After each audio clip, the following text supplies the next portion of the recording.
Hello, my name is Michael Sliwa, and today I'm going to be talking to you about diabetes mellitus for my presentation. So what is diabetes mellitus?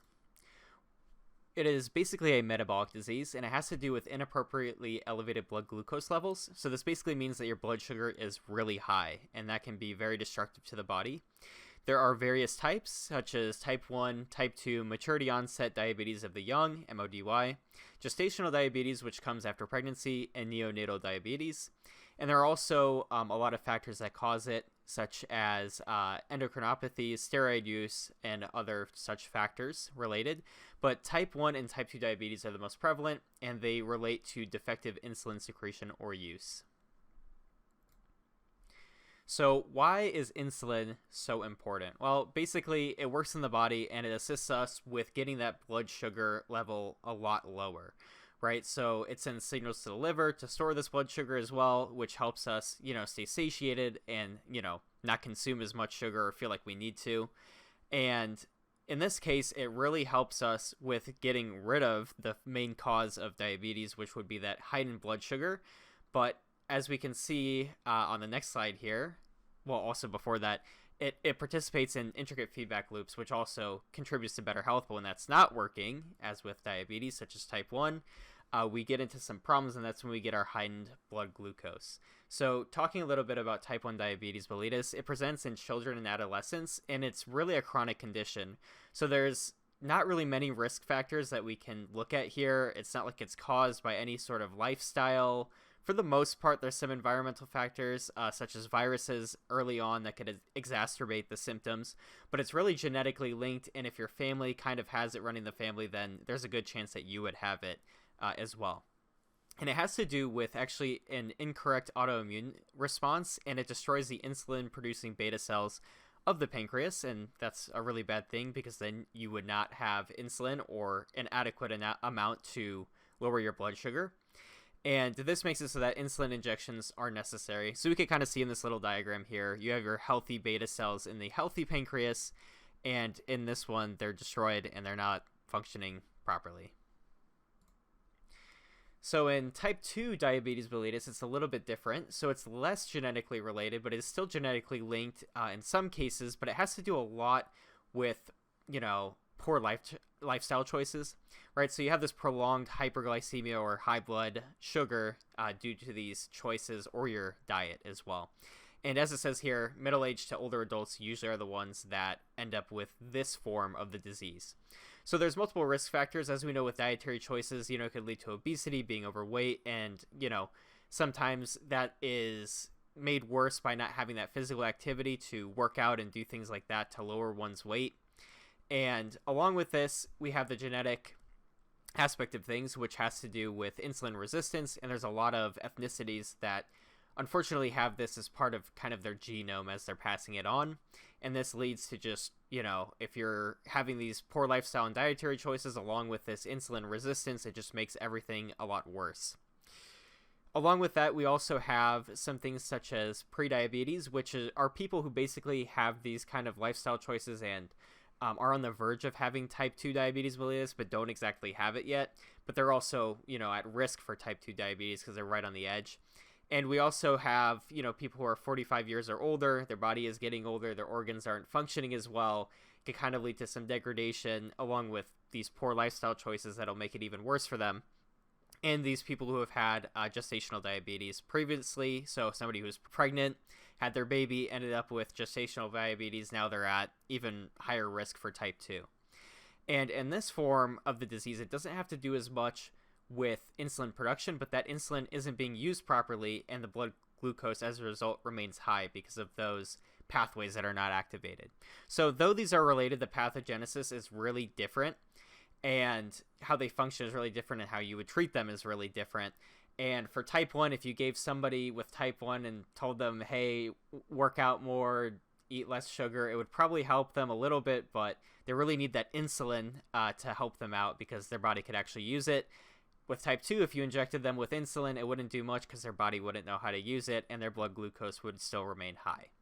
So moving on a little bit, we could talk a little bit about some of the factors that lead to it being a leading cause of death. So first of all, it's really difficult and expensive to manage diabetes, right? So doctor consultations, especially we know in the US, it's really difficult and expensive to get with a doctor. In other countries like Canada, you could be put on a wait list. And globally, getting to a doctor isn't always the easiest thing, especially in third world countries where it's inaccessible. So that's one aspect that makes it really difficult to kind of shake this disease. The other thing, too, is that insulin and other medications related to treating diabetes are really expensive. So, you're dealing with doctor visits that are expensive, your medication, everything kind of just dogpiles and makes it really difficult to get away from this. And, globally, the insulin price is actually a lot different. In the US, it's around $100 per prescription, and in other countries, it's a lot lower. But this really high cost of just living and getting what you need to survive is really what's making this a very globally relevant issue. The other aspect of this, too, is that, doing the blood sugar tests at home, you've got to get a machine, all of this stuff, just the stuff related to keeping an eye on your diabetes is also very expensive. So it makes it difficult. You also have this higher susceptibility to other health problems, such as a heart attack, stroke, kidney failure, permanent vision loss, or lower limb amputations, which all could have complications and really just present you with even more issues and bring you closer to death. And, having diabetes on top of that makes these more likely to happen just isn't helping with the death rates. The other thing, too, is, especially in the U.S., we see this a lot, is the poor access to healthy foods. Healthy foods are becoming more and more expensive, and it's easy to get to fast food, get these large portions of sugary foods and drinks, or I go into the gas station, get like a 32-ounce soda, super cheap compared to like buying something healthy, and it just makes it really difficult for people to get to that good healthy food they need to escape this disease and not develop it. And, right, it becomes too expensive to cook a meal at home or eat the right things. So that's also a factor that really contributes. The last has to do with poor life choices, which can include the dietary part, but also the ability to laze around and not really do as much physical activity. I know in the first world countries here, especially in the US, there are times where we could sit around for days and days and not really do anything but maybe homework and stuff like that. And if we're not getting that physical activity that we really need, it can be very detrimental. The other thing, too, is smoking tobacco and drinking alcohol, which weakens all the related organs and just makes the symptoms that much worse and bring you even closer to death, unfortunately, in the case that you have this disease. And I have an interesting quote here from the Centers for Disease Control and Prevention, which is saying that in the last 20 years, the number of adults diagnosed with diabetes has more than doubled, which to me is really crazy and pretty scary, and also kind of explains why it might be a leading cause of death. So how does diabetes look worldwide? So here we actually have a really nice map provided by the World Bank, and it basically shows all the different, countries here and their diabetes prevalence. So surprisingly, we hear a lot about diabetes in the US, but we're actually not one of the leaders. Per this map, we're actually closer to kind of being in the middle ground, which still isn't good. We know how serious it is here, but I couldn't imagine here, for example, in the Middle East or Northern Africa, right? We have all these countries with really high prevalences, and we'll kind of talk about Pakistan a little bit and why the prevalence is so high. I did a little bit of extra research to inform myself on that because it's really interesting kind of how that's happening. But, I could sum it up here. It basically has to do with a mix of genetic factors and also lifestyle choices, including having to work in really bad conditions that just make health problems very, prevalent. And also along with that, a culture centered around tobacco and smoking tobacco, chewing tobacco, all of those kinds of things really makes things a lot worse for whatever reason. Also, we can see that there's a lot of countries and islands down here that kind of also have quite a high prevalence, even equivalent or higher than the United States with a smaller population. Again, this has to do with the genetics of things from what I could tell. So here's a bit more of a comparison between the countries. As we said, Pakistan's leading with Kuwait behind it, Nauru, New Caledonia, Northern Mariana Islands, Egypt, and Qatar are kind of following there. And as we kind of know, those are all in the Middle Eastern area or in Northern Africa, in that kind of area of the world. And talking a little bit about the U.S. here, we have more than 37 million U.S. adults with diabetes. That's 11.3% of our population. As we can see, the population numbers are almost doubled here for the percentages, or in this case, almost tripled, which is crazy for the prevalence. and 1 in 5 of them actually don't know that they even have diabetes. And that's actually another contributing cause to why diabetes could be so prevalent and so deadly, is the unawareness of it and just living with it. And diabetes is cited as being the 8th leading cause of death in the United States, and much higher actually in these countries, from what my research was telling me. And now we have the measurement of burden, which I'll try to go through pretty quickly, but a lot of the information here is very important to know about these sorts of things. So first of all, we have the fact that the burden-related statistics are increasing at a drastic rate. So we have an estimated soar from 529 million currently to 1.3 billion by 2050 at the current rate, and that's absolutely crazy, just to say first and foremost. But seeing as, things with fast food and like inaccessibility to a better economic, kind of state of affairs with things, it's, somewhat not surprising, unfortunately, that that's, predicted to be the case currently. And it's estimated that we'll reach 59.7% prevalence worldwide by 2050, which is crazy, as I said. Along with that, currently the global prevalence is 6.1%. And we see that it's one of the top 10 causes of death and disability worldwide. And per region, North Africa and the Middle East lead with 9.3% of that global prevalence. And that makes sense given that map that we looked at just a few seconds ago. We also see that the elderly are highly impacted, with 20% of the worldwide 65 and older groups affected. And the highest prevalence over 65 of 39.4% in these other two nations that we had talked about, North Africa and the Middle East, or areas in the world, I should say.